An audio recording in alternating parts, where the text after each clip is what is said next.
अभी भी पहला प्यार है वो जिंदगी में पहला प्यार ही है, right? Then we got into Ola Electric, and then most recently Ola Kritrim, and each of these three companies has a very broad vision for itself. For example, Ola Cabs, which now we call Ola Consumer, wants to really create a technology-driven consumption platform to enable access for all. We have partnered recently with ONDC. We're doing a lot of things on electric logistics, automation of warehousing, etc., etc. On Ola Electric, like I mentioned, the world's biggest challenge in our generation is to solve for climate change and solve for sustainability. But the world right now is solving for it by selling luxury cars to the West.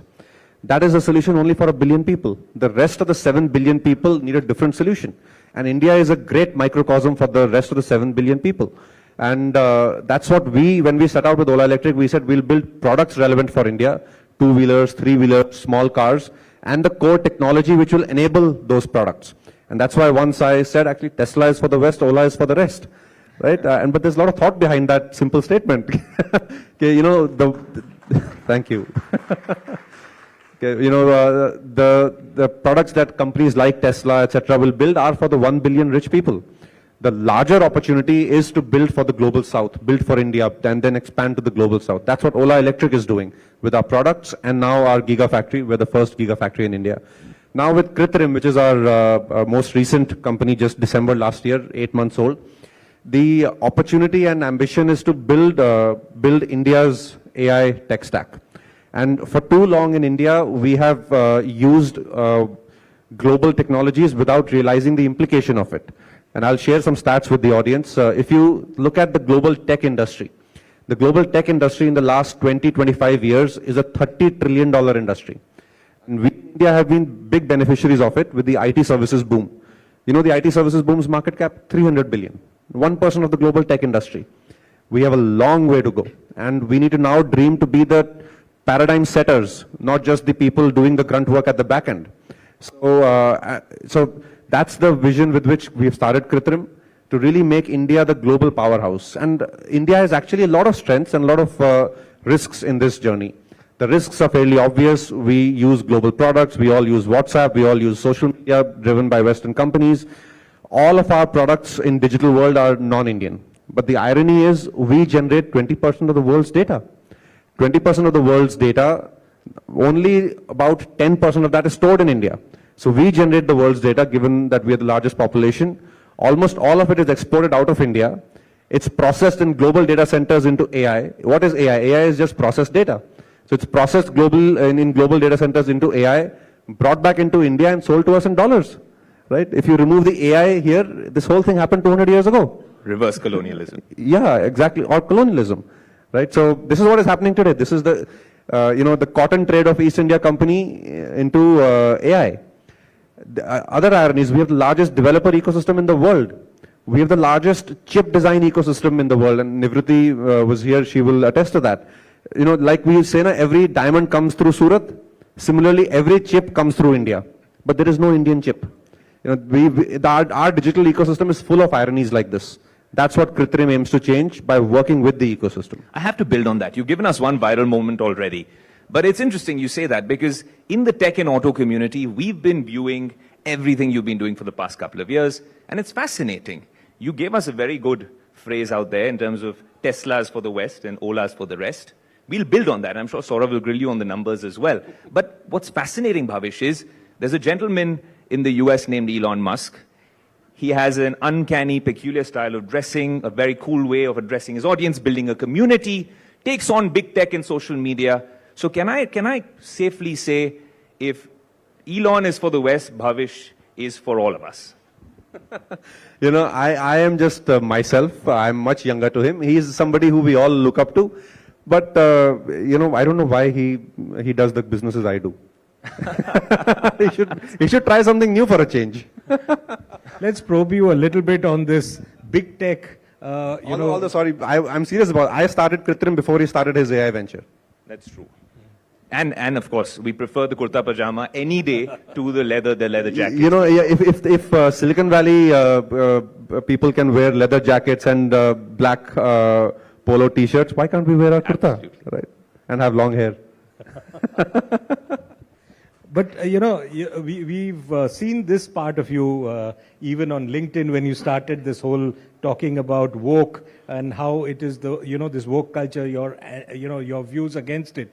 What keeps you ticking on this? You like to provoke big tech, don't you? Sort of. I am a person who is very. I stand for what I believe in, right? And my life's journey, whatever little it has been that. I started as an entrepreneur, fought Uber, came up on top, then built Ola Electric when everybody was saying कि तुमको manufacturing नहीं आता है, तुम क्या करोगे manufacturing? And people were saying कि India में EV का कोई market नहीं है, and look at where we are now to Kritrim. So in a way, if the founding principle of a business is right and if your intentions are right, you will find your way. And for me and for Ola, our focus is always to leverage this India moment. We are at the best, most exciting time of our life, in my view, where India is growing. The future is going to be built by Indians. 20% of the world's growth is in India. A lot of the young people are in India. So India is only going to increasingly set the agenda in the world. Now, what's happening specifically on the woke thing you said, that's very peculiar about big tech and digital techs especially, because digital tech is not just about tech. It's not just about economic productivity. It's also about a certain cultural appropriation of a civilization. And you see today, because we use global platforms like Facebook, like Snapchat, or like Instagram, their debates are increasingly our debates. Their pop culture is increasingly our pop culture. If you see, maybe this generation not as much, but the Gen Z or the Gen Alpha, or whichever generation is going on these days, they are watching the global debates more than the Westerners themselves. So, and this is, digital tech is about economic productivity, and it's also about, conserving and promoting your own culture. And culture is not anything political. It's how we live every day. And it's very important for us in India to build our own tech stack accordingly. Now, what happened in that woke thing was, if you go to LinkedIn, it'll force you to choose your pronouns now. If you don't choose your pronouns, it'll refer to you as a they, right? And this pronoun political debate is not an Indian debate. That's what you protested against. Yes, because our culture traditionally has had a very broad acceptance for all kinds of people. But we've not made it into a political activism of pronouns and wearing your identity as a political tool. But this is the Western debate which is coming into India through these platforms in a very innocuous way. And this is what I don't believe this is the right thing for India. And unless civil society stands up, because these are not things you can regulate. So, but Bhavish, I have to ask you that. And as someone who's part of the generation that is adopting that narrative, just to figure this out, because we work in the media content space, your comms team must have told you that's not the ideal thing to do. You might come off as tone deaf to a lot of people, but you still did it. So what was going on in your head when you actually put up that post and called this culture out, woke consciousness or woke culture? I forget what exactly I called. Woke illness or something. I have my own honest assessment of that particular political ideology. And it is not about being an inclusive culture. We run the country's largest all-women factory. Our Ola Electric's factory is 100% women run. 100% women. Thank you. And we didn't do it for earning DEI points. We didn't do it for earning an ESG score. We did it because we thought it's the right thing. That in India, you need to set examples where people can get inspired by the fact that, women can run an automotive factory. It's not a knitting factory, or it's not a electronics light touch factory. It's a heavy automotive factory.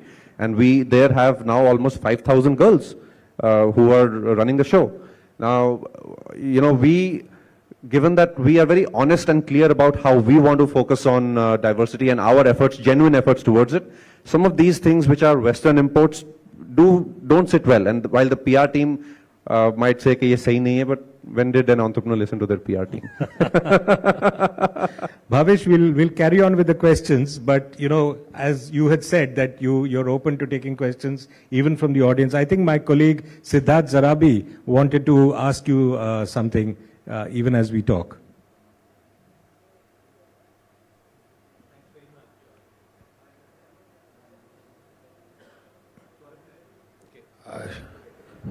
Yeah, I have it now.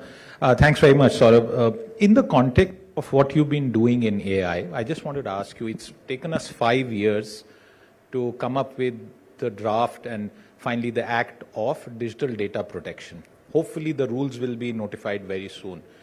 But there's a lot of concern that this law may not fully address the challenges that emerge out of AI.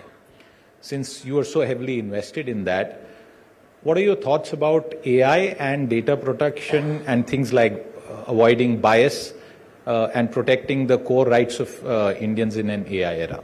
So that great question, very relevant question also. You know, if you see there are two themes that I pick up from your question, and I'll answer both. One is data sovereignty and one is bias and political correctness or the lack of it. You know, if you see the current direction the world of AI is going in, every big tech company is playing God or playing the lawmaker and the judge, that they will decide what is right and what is wrong. In my view, that right is only with the law of the land. And the law of the land should be supreme, and the law of the land should be applicable to whichever AI model, whichever social media company, whatever digital platform is running in that country. And even more so for a complex country like India, where some of these nuances are very important to protect according to the law. So it's not what Elon Musk says is right, or it's not, you know, we cannot feel that Google kharab hai, to chalo Elon Musk hai, wo hamare liye Twitter ko unbiased kar dega. Right? We cannot rely on one white man and his white man burden syndrome, right? we have to make sure social media AI algorithms are fully subservient to the law and the parliament of the land.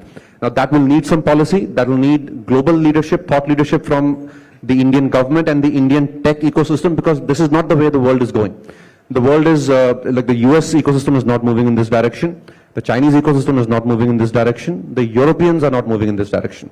India, through its DPI movement, actually, where we have a unique lens on digital public infrastructure, where digital platforms for social good beyond just capitalistic good. That is the theme which can amplify this, but it will need a lot of work. On your data protection theme, I really believe one of India's core strengths in this future is our population scale. 20% of the world lives in India. We're also more younger. We generate more per capita data than the average Westerner or the average Japanese guy.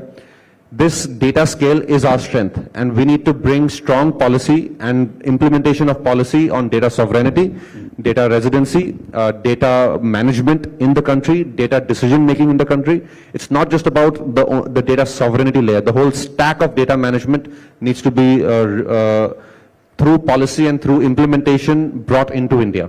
And that's what will really give us control to us Indians for our AI future.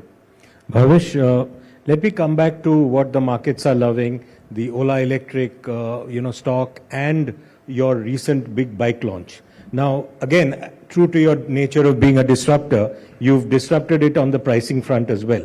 Now, that will obviously be, much of chatter will be generated among your competitors as well.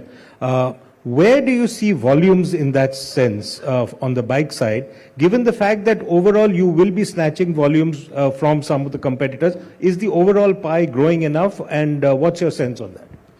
You know, if I can share a slight light-hearted comment, I'm a Shiv Bhakt and I believe in creative destruction.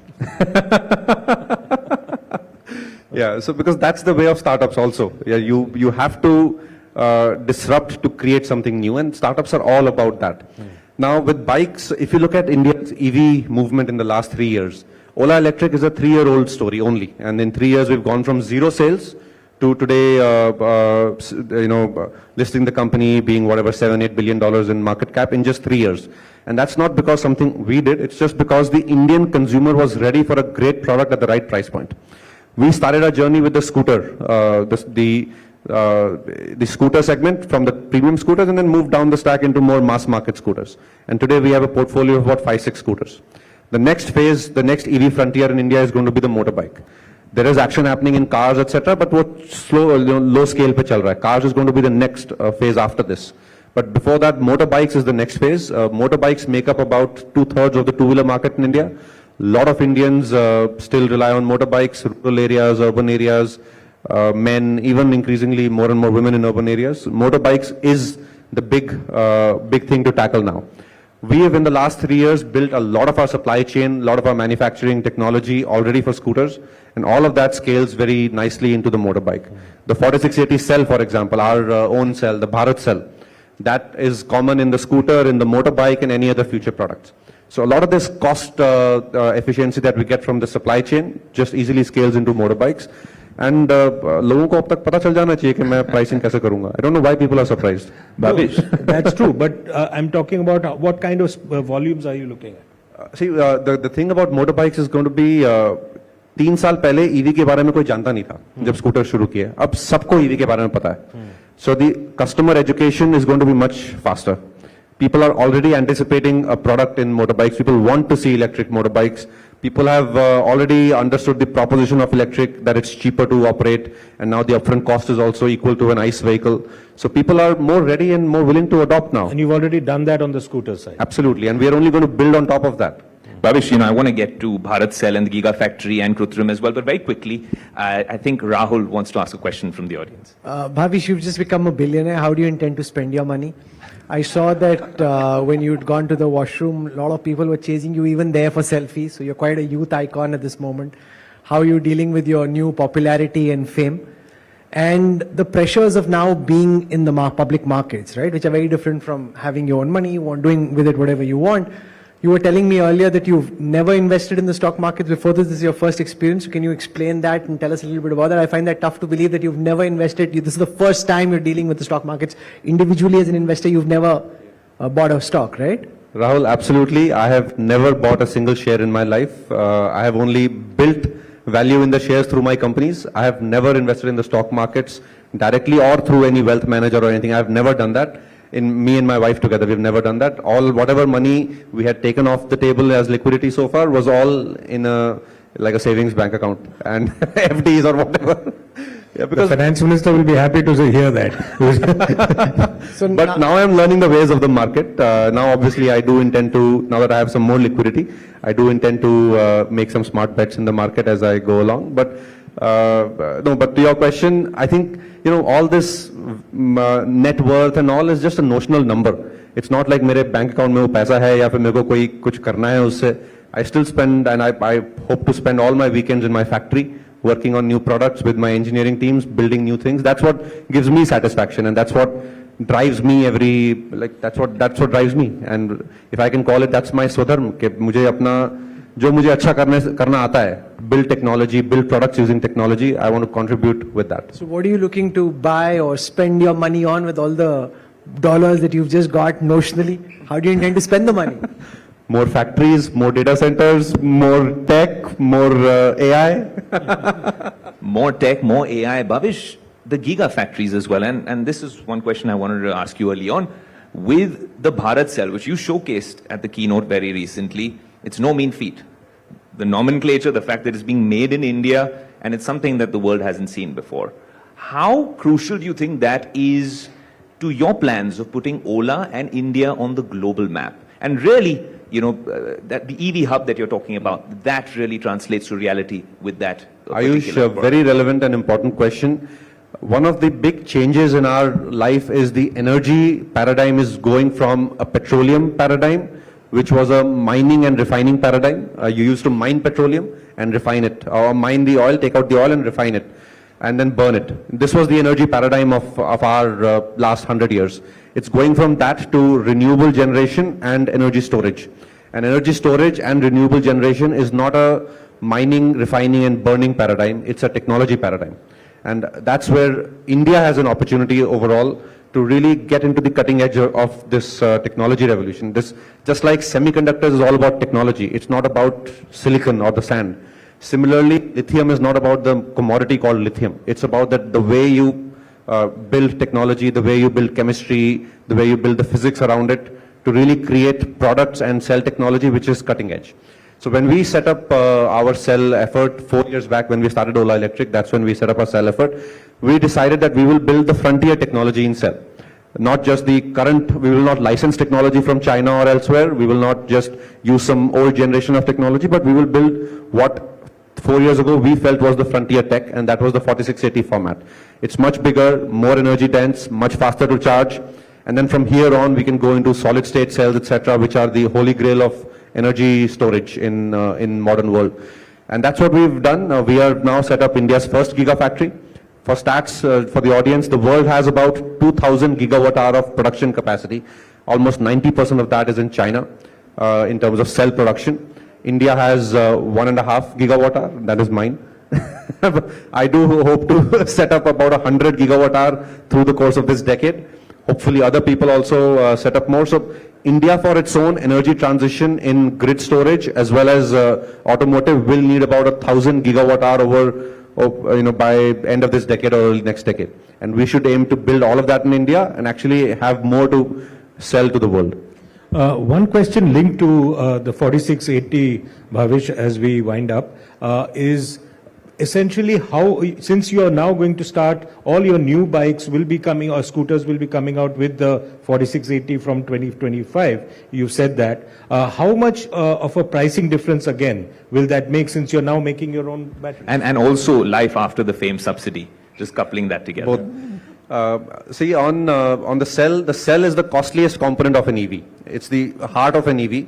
In the ICE era, the position that an engine had, an engine, one would remember, just automotive company के पास engine होता था, उसकी गाड़ी अच्छी होती थी. Similarly, in the EV era, that's the cell. Because the cell defines the weight, it defines the range, it defines the charging speed. The charging speed is not a function of the charger, it's the function of the cell. So all these things of your vehicle depend on the cell. And the cell costs about 1/3 the cost of the vehicle, just the amount of cells that go in. And if we make our own, we will be able to make it about 25-30% cheaper. So all of the margin saved will go to my bottom line. And life after FAME subsidy, see, the FAME subsidy has anyways reduced significantly in the last 2 years, and the government has indicated a tapering off of it. We are very supportive because the industry has responded positively. Industry continues to grow as the FAME subsidy continues to come down. So in our view, another 2-3 years, industry will be able to stand without any FAME subsidy. You know, Saurav, we thought we'd start this session in a different way. And I thought we should say, kursi ki peti bandh lijiye. Because like Ola Electric says, Bhavish wants to end the ice age, pun intended, and he's gone a long way in doing that. But it's been a fascinating session, and honestly, more power to you. And the next time we do have this conversation, we hope that it's a much bigger Bharat cell we're talking about and a much bigger gigafactory as well. And the investors are watching, of course. Thank you, both of you, Saurav and Ayush. Wonderful speaking with you. Thank you for having Big hand for Bhavish Aggarwal. Thank you so much, Bhavish, for that electrifying conversation. Thank you to both Ayush and Saurav. Let me now request to please have Alok Nair on stage, the CEO of Business Today, to please present a token of appreciation to Bhavish Aggarwal. Huge round of applause, ladies and gentlemen.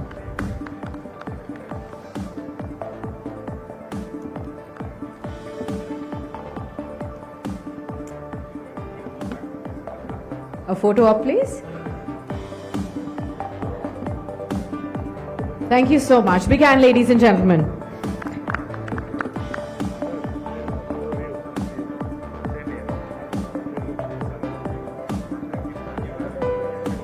All right. All eyes on the next session now. The next session is titled A New Growth Code for India Inc. With the current business landscape undergoing a profound transformation driven by the convergence of technology, transformation, and also sustainability and innovation, the challenge for corporate leaders is to navigate this evolving business ecosystem while unlocking